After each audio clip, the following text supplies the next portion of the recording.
oh, I'm planning and this will happen. And I'm the kind of person where everything has to be in place. And I'm a perfectionist. Like, no, no, no, no, no, no, stop it. Stop that. You just have to start somewhere. Best day to start your business is yesterday. Seriously. Welcome to another episode of the Big Picture Business Podcast. I am one half of this podcast. I'm Dominica. And I'm the other half, and I'm Rory. Hi. Hi, Rory. Hi, Dominica. Hello. Today, we have a fantastic topic that I think is important for all entrepreneurs of all walks of life. It doesn't matter if you've been in business for what seems like forever or you're just starting out. We're going to cover some of the top mistakes to avoid when you're starting a business, but also ones that you can look at when you're deep in your business and go, uh-oh, maybe I need a little course correction here. So got a lot to cover. So get ready. Are you ready? I'm ready. Oh, so ready. Let's do this. Let's do it.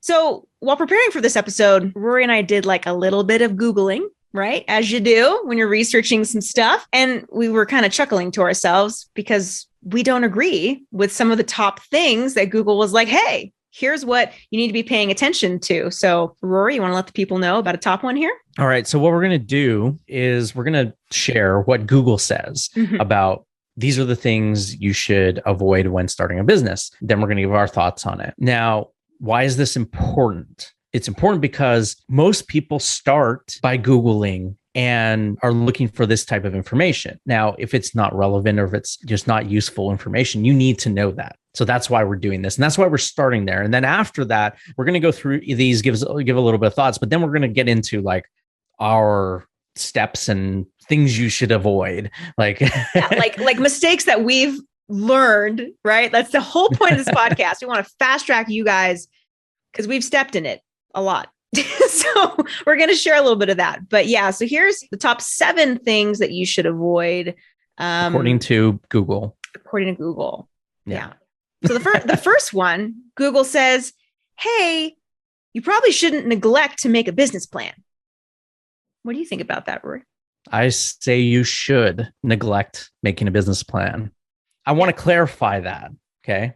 I think you need like an idea for your business and you need a little bit of research, obviously. Direction. You need direction. Right? Yeah. And direction for your business. But the traditional, I'm going to write a 20-page business plan and do all this stuff and make it very formal. I think, you know, in most businesses, you don't need that, especially most online businesses. Well, yeah. Right. If you're trying to go after some major funding, obviously that's a different deal, right? Like you need the formal business plan and you need lawyers to look over it and things like that.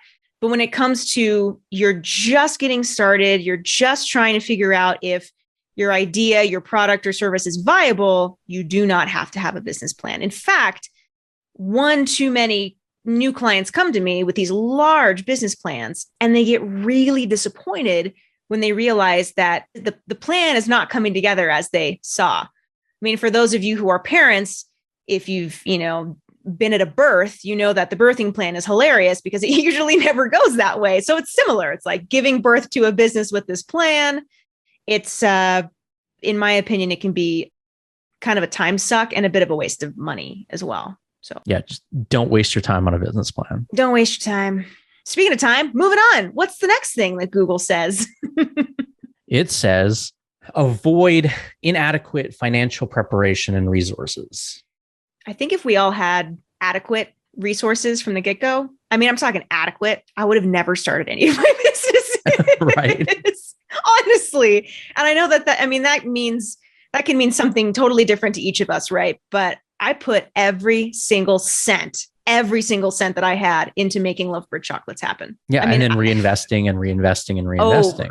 Over and put myself, 50 grand in debt. So I don't recommend that. But it's like, I just can't imagine getting started with inadequate financial backing.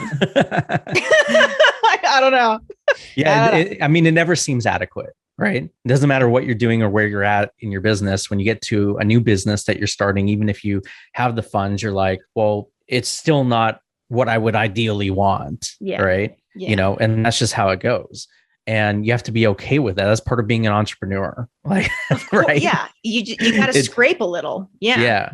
I mean, and we've seen this. We've seen this with companies who have huge influxes of large amounts of money coming in when they get funding. They're usually the ones that go out of business very quickly because they don't know how to manage the money because it all just came to them and they didn't have to go through all of the hard work to know what that money coming in means and then how to manage it so that you don't just throw it all away down the drain on like ping pong tables. Well, right. I mean, I think I've mentioned this story to you before, right? In fact, I think I came to you because it was like a dilemma of mine. A couple of years ago, a startup, a very like wealthy startup, or excuse me, like a heavily funded startup, I should say. Young kids came to me and they wanted me to help them with some marketing and some planning and branding. And they offered me $150,000, but I knew that by the way that they were managing the money, they were going to go belly up within 12 months. And it was one of those things where it's like, wow, that's a good cash grab. I could just take the money and tell them what I know and bye. But morally, I couldn't do it because I knew like, this is just, they're not going to listen to me. And they didn't in the end, even though I gave them like globs of free advice. But yeah, they closed even sooner than that. I think they closed within like 10 months. And it hurt my heart. It's like, it's just sad. But when you see that, when they hired all their friends, of course, who didn't know how to do anything in the business and all this money. Yay. And you see it just, 5,000 here, 10,000 there. It's like, who gave, this young entrepreneur the keys to the vault here? But anyways, it happens a lot. And so as a consultant coming in and looking at that, I just had to go, I don't want to be near this. And I wish them well. So just like you're saying, Rory, it's not always about being handsomely funded. In fact, I have found that those business owners that are more strategic, not penny pinching, but strategic about, okay, I've got $100. How am I going to make that $100 work for me in the business? And how is that going to provide an ROI? And those entrepreneurs like Rory and me, we're like, okay, we know we're going to get a return off of this. Let's go ahead and go for it. So I would say having that strategic mindset is more important than anything else. Yep. All right. Moving on. So the next one is avoiding outside help. Which I agree with. Thank you, Google. Okay. So why do you agree with it? I mean, like, aside from you and like helping me and teaching me and, us doing things together in our businesses, I had this attitude that was like, I'm going to do it all on my own. Forget it. And I wasted a lot of time with that attitude. When I should have just said, I need help. I have no idea what I'm doing. I'm a Leo, right? So of course it's like all about me and I can do it all. I'm joking, obviously, but sometimes that like arrogance can come into my world and I have to be very careful about like, all right, I need help. And so now I've got like all the help. I've got help coming from everywhere because I'm constantly asking for it. Now, but I know you also recommend that people don't hire too soon. So how do you create the right balance? Yeah. So, the thing about that is you don't want to get to this place like where I was like, oh my gosh, I need help. I'm underwater. I'm totally overwhelmed. You've got to recognize when it's time to start hiring and to release the reins a little bit. And so I would say the best approach, and speaking from my own experience, the best approach to this when looking to hire individuals to come into your world and to support you in your business is to hire, 2 at a time, right? Don't go hire 20 people. Make sure you have the money to be able to keep those people on for at least a season, depending on, the type of business you run. I made sure that when I hired my team 10 years ago, that I found these people that wanted to be in it for the long haul with me. We had similar goals. We had similar ideas and what we saw the business moving toward. It was more of an inclusive understanding and direction that we wanted the business to go. And my employees, they have stake in my company because I wanted them to be a part of something bigger. So hire small at first and then slowly build up and be careful about who you're letting into your world. If you have a close friend to you, like an actual friend that you think would be good in the business, be careful. In my other podcast, the Tuesday Tea podcast, I recently was talking about Rory's my relationship and how Rory and I we're kind of like the unicorn of a relationship because we're able to work really well together. And we also happen to be really good friends, right? And I feel like that's very few and far between. So lay hands on no man suddenly, right? Be very careful in who you let into your world. Well, and part of the reason for that is that when it's your friend, you don't always want to push them the way you would push an employee if they didn't do the work that you wanted them to do. Totally. Right? Yes. Because you also are taking into the account that they may get upset and not want to be your friend anymore. Right? Yeah. Well, and we've gone through our stuff too. There's all kinds of relationships go through stuff, but as long as you're doing business with, whether it's a business partner or a friend in the business, whatever that looks like, at the end of the day, if you can come together and say, okay, let's talk this through. We can see the bigger picture here. Let's talk this through. Those relationships can take a lot of work and a lot of time. Yeah. And there's some people who say don't include your spouse in a business or, things like that. You have to go into it just with your eyes open and realize that it is going to shift your relationship a little bit. And you're either okay with that or not. It depends on the type of relationship you have with that person. Yeah. And it's different for everyone. Yeah. Right? Your wife works alongside you in your business and it works really well for you guys. Yeah. But it's not always easy. Of course not. And sometimes I have to be like, hey, you messed this up because I'm like, quote, the boss, right? And I'm sure she looks at you and laughs. But yes. Yeah. Well, she's harder on herself than I am on her. So yeah. So I try not to push too much with that stuff. But sometimes I just have to be like, look, yeah, like this was a mistake. We need to fix this. Let's try not to make this mistake in the future. Well, hey, that's all you can say. Let's try to not let this happen in the future. See, in my husband, there's no way we could do business together. He doesn't even know the first thing about what I do. He's like, that's cool. You do you. I'm going to do me. Right on. We'll have dinner together every night, but I have no idea what you do. And it works really well. So, it's to each their own, Right. Yeah. Anyways, what's next on our list here? What do we got? Avoid setting the wrong price.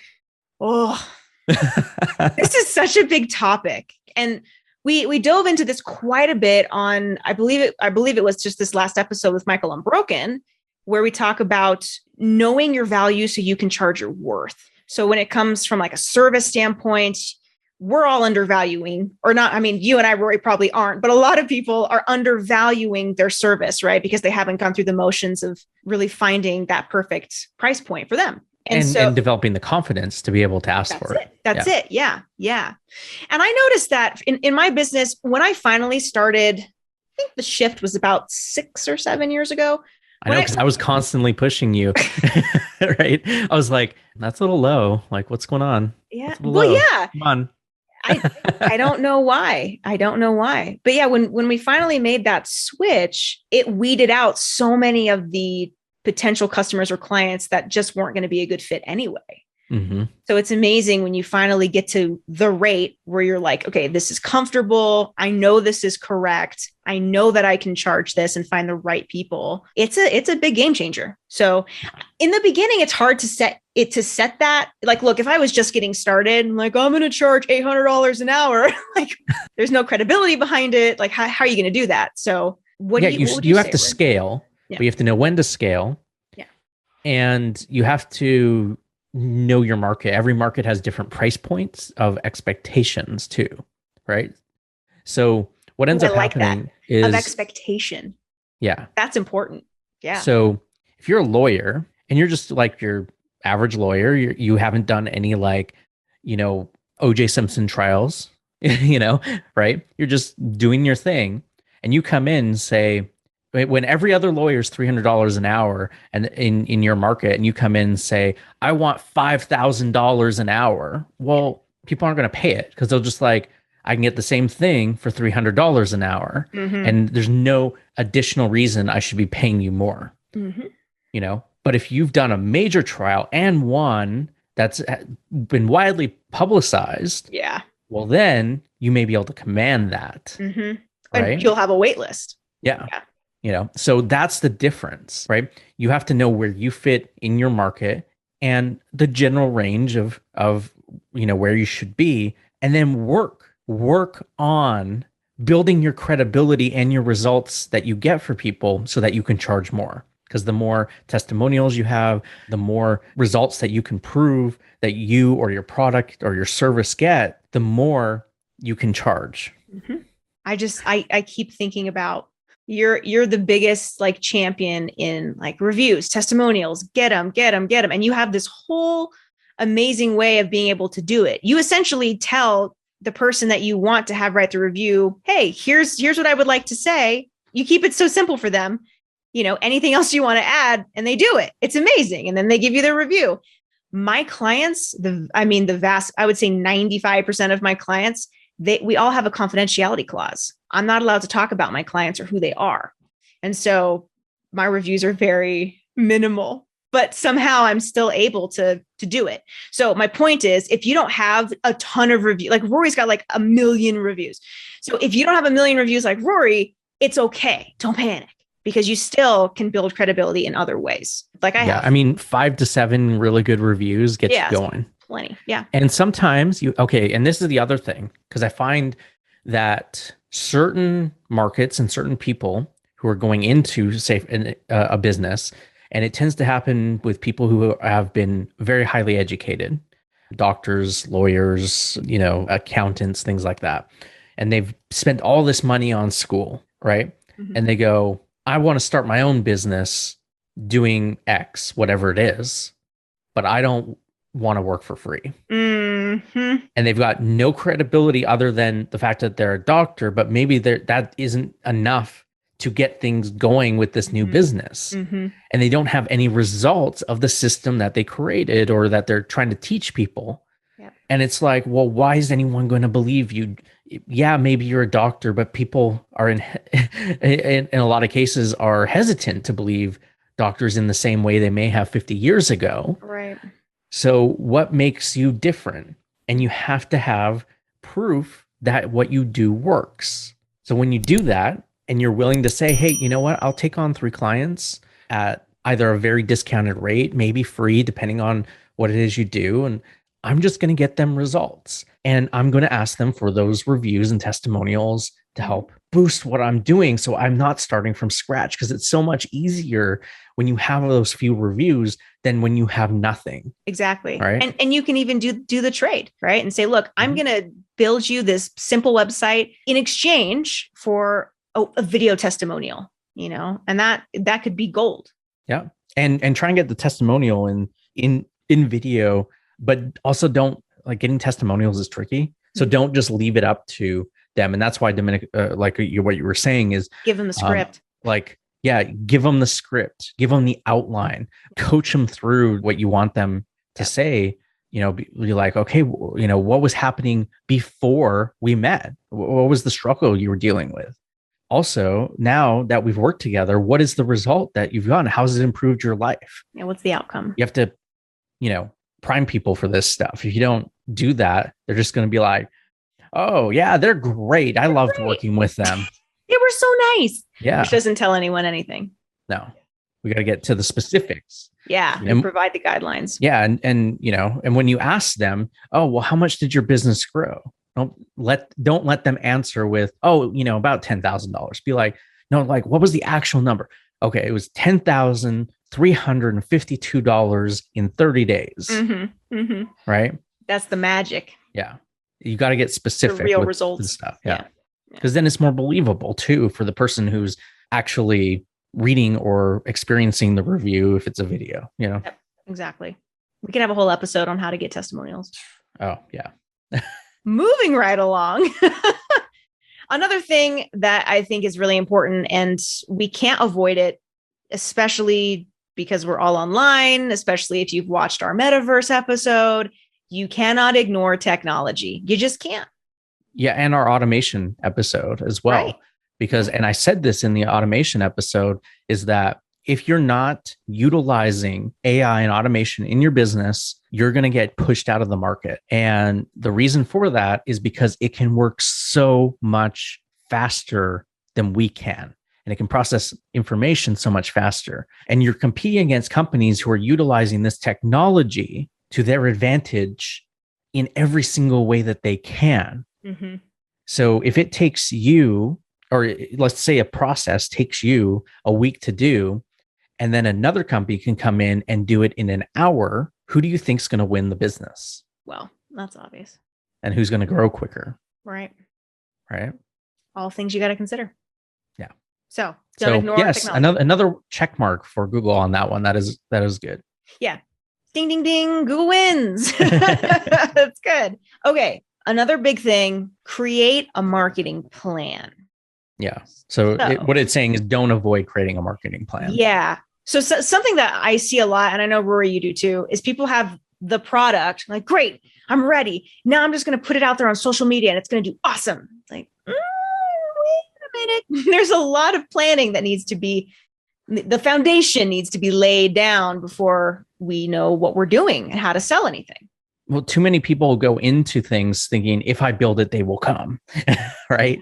Yeah. And it just doesn't work like that. No. In rare instances, it does. Okay. I was actually having a conversation earlier today about this, about how you can sometimes put out a product or a service and like it resonates with the market. It resonates even on an energetic level, just people when they experience it, they're like, wow, this is like something I need in my life. And it spreads on its own organically. That's very few and far between out of when you consider all the businesses in the world, how many times that happens. What do all the other businesses do? They market, they advertise, right? Yeah. And that's how you have to approach your business. And if you don't, well, what ends up happening? Well, you put out your product and you get disappointed because nothing happens. And you waste all that time and that money that you put into developing it. You look at any market. I mean, it happens over and over again. Mm-hmm. The big companies are advertising, right? Still, Coca-Cola still does it. Oh yeah.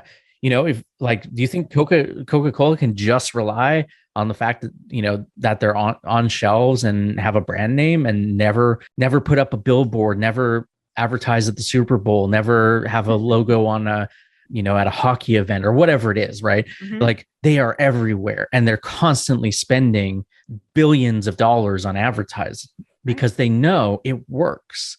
You have to advertise, you have to brand, you have to market in order to grow a business.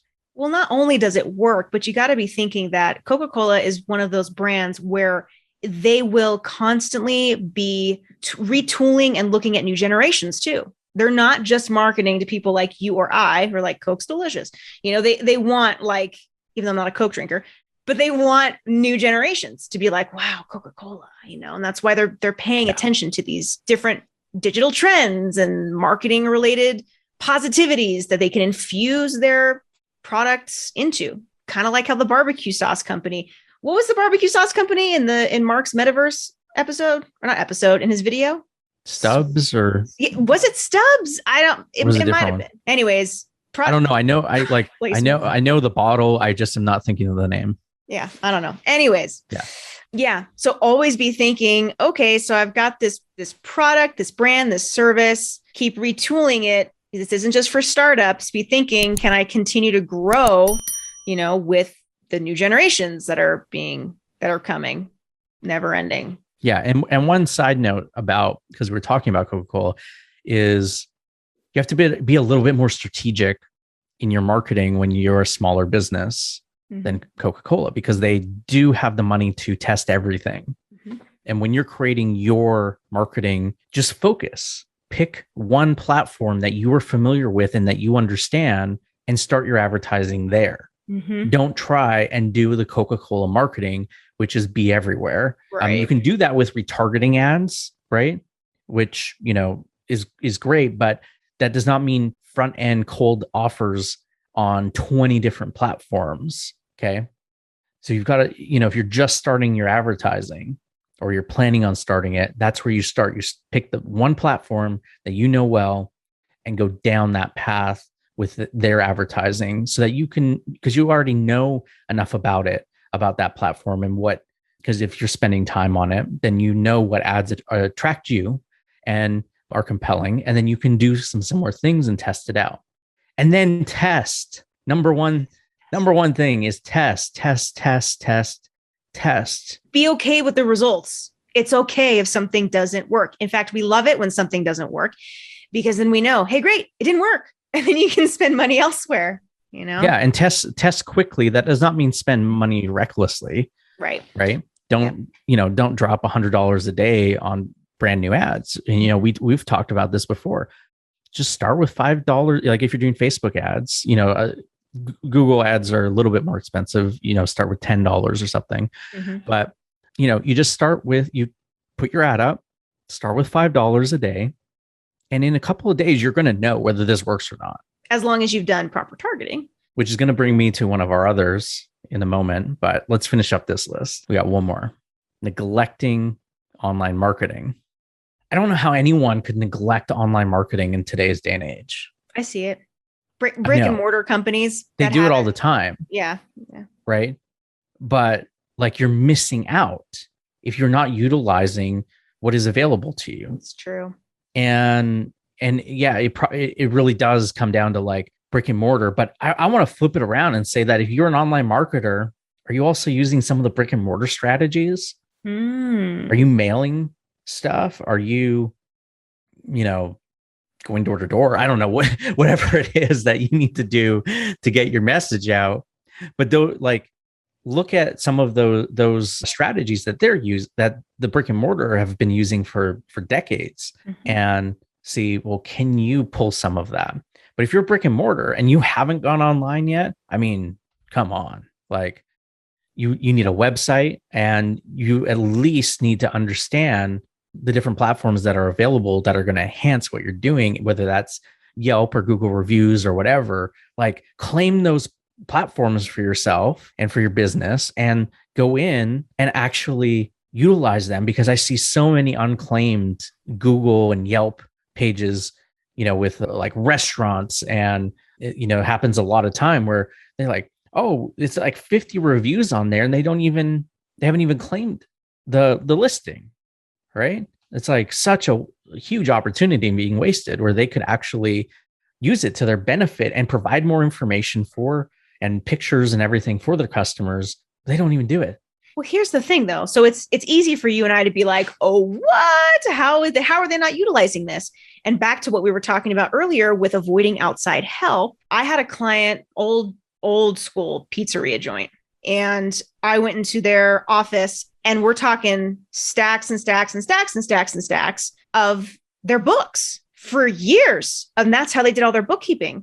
I mean, stacks. And if I wanted like a receipt from, you know, the last 15 years, we got to go digging, you know, and so everything was kept on paper, and they didn't have a computer. They didn't care. They didn't want any of it. It was just, you want your pizza, you come in, you leave. You don't, you know, we're not selling coupons online, just really old school. And when I finally, you know, was able to tell them, hey, listen, like you're closing yourself off from X amount of potential revenue by not doing something that can be set up in an afternoon and just reaching, you know, your target audience is there. They want your pizza. They broke it down to me in a really simple way. They're like, we're just scared. We're scared of technology. We make pizza. We don't want to do the Facebook. We don't want to do the Twitter or whatever they said at the time. And so that's when I said, well, great. That's where I come in. That's where I can help you. So if you're in a position, you know, where you have a digital marketing agency, a consulting firm, whatever, and you know someone that can go in and help those types of businesses, you're doing them a great service. You know, that's a whole business in and of itself. Go on Google and look at the unclaimed businesses and call them up and say, did you know that your business is unclaimed and you've got 50 reviews sitting here, you know, and get them set up, because that's, yeah. So the fear factor involving that, like I said, it's easy for you and I to be like, just do it. But these people need help. So I think we've got to be a little more sensitive to the fact that people don't want to come into the digital age when they've been doing something the same way forever. Change can be hard for people like that, you know? Yeah. I mean, I agree with what you're saying, and I understand. And I remember that when you went into that business, and then you called me and were telling me about it. This is crazy. I wrote about it in my book too. I'm like, this is Stone Age style, but also a really unique experience. You're like, yeah, people still run their businesses this way, and that's okay. But it's time to like step into the age of the internet, because we're in this a good 30 years now. It's time to get on board, you know? So if you're listening to this and you're in a position where you're like, oh gosh, I don't even know where to begin with that. There's hundreds of people that you can find to help you with things like this, you know. 40 years ago, my mom took a course on essentially like how to use a computer to, you know, do all of the data entry for businesses. Like it's been around. Like, you know, it's like are you going to allow the fears that you have about something keep you from growing your business? And we all deal with them in different, or, have different fears and deal with them in different ways. But, I'm always looking for, okay, yeah, I've got this fear. How do I get over this fear? Because I don't want this fear. Right. Well, and people hate to fail. And I think that's half the fear. Yeah. Right. No one wants to fail, but that's something that I know you and I talk a lot about. And one of the mistakes to avoid is you got to be okay, because you can fail to learn. You've got to be okay to fail fast, fail forward. That's like my mantra with my clients: fail quick, fail forward, just move on, because then we know it doesn't work. It's those things when you're trapped in like a merry-go-round cycle where you're like, will it work? Won't it work? I don't know. Sometimes you just got to rip that Band-Aid off and just be like, failed, move on to something else. Well, and that brings to mind one of the things that we probably should talk about, from our point of view of like things to avoid, which is just not getting started. And not getting started can mean a couple of things. One, it could be in the context of what we're talking about here, where you have something you might need to do to bring you into, say, the digital age, or just to improve your business, but then you just never do it, right? The other one is just not getting started with your business in the first place. And it's just an idea or a concept that you just never move forward on. And people get comfortable in that, though. I think that's a huge problem. They get comfortable in like, oh, I'm planning and this will happen. And I'm the kind of person where everything has to be in place. And I'm a perfectionist. Like, no. Stop it. Stop that. You just have to start somewhere. Best day to start your business is yesterday. Seriously. Yeah. And I know what you're thinking. Second best is to start today, but really, second best is to start the day before that. Right? It's like you've really got to realize that you're hurting yourself by not moving forward. And every day that goes by, if there is an opportunity in your market that you're not taking advantage of, you're one day closer to that opportunity not being available. Totally. And someone else will take that spot gladly.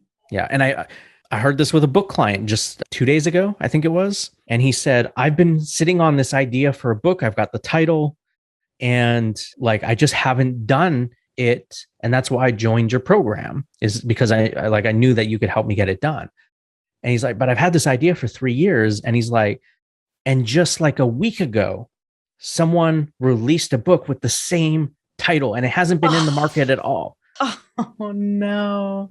Yeah. And I was like, look, there's no exclusivity on titles for books, but the more you wait, the more it's going to get out there and you're going to lose the competitive edge that you have.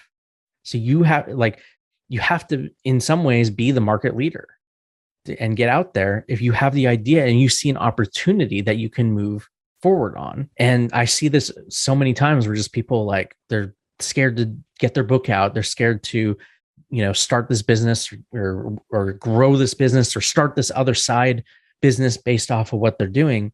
And a lot of times you just have to say, you know what? Yeah, it might be a bit of a struggle to figure this out or to get this done, but I just need to sit down and do it. And yeah, it's sometimes easier said than done. But if you don't, a lot of times you can just wave those opportunities goodbye.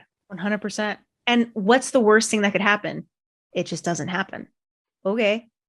So then it doesn't happen. And if you're smart, either way, if you're smart from day one, right? And you're not just saying, hey, I'm going to, invest hundreds of thousands of dollars up front into this idea. And you just put this idea out and you do some testing and you get some feedback and you continually grow and improve and actually take the steps necessary for growing your business, instead of thinking that it has to be, if you think about it like this, everyone wants to go from $0 to $1 million. Especially on launches and stuff. Mm-hmm. And it doesn't work like that in any type of launch situation, whether you're launching a physical product or a digital product. Very rarely do you ever go from 0 to 1 million. 1 out of 1 million, it happens. But usually what ends up happening is you go from 0 to maybe $1,000. Then on your next launch, you go maybe 5,000 or 10,000, right? And you learn and you're testing ideas and you're seeing what the market likes. And then eventually 3, 4, 5, 6 launches down, You figured all that out. You know how to speak exactly to your market. You've built your network. You've built your email list. And when you go and do the launch, then you have that $1 million launch. Right? But you got to start somewhere. Yeah. And if you don't start, it doesn't happen. But if you have that expectation of you're going to go from 0 to $1 million, you're going to skip a bunch of steps. Yeah. And you're going to throw a lot of money away.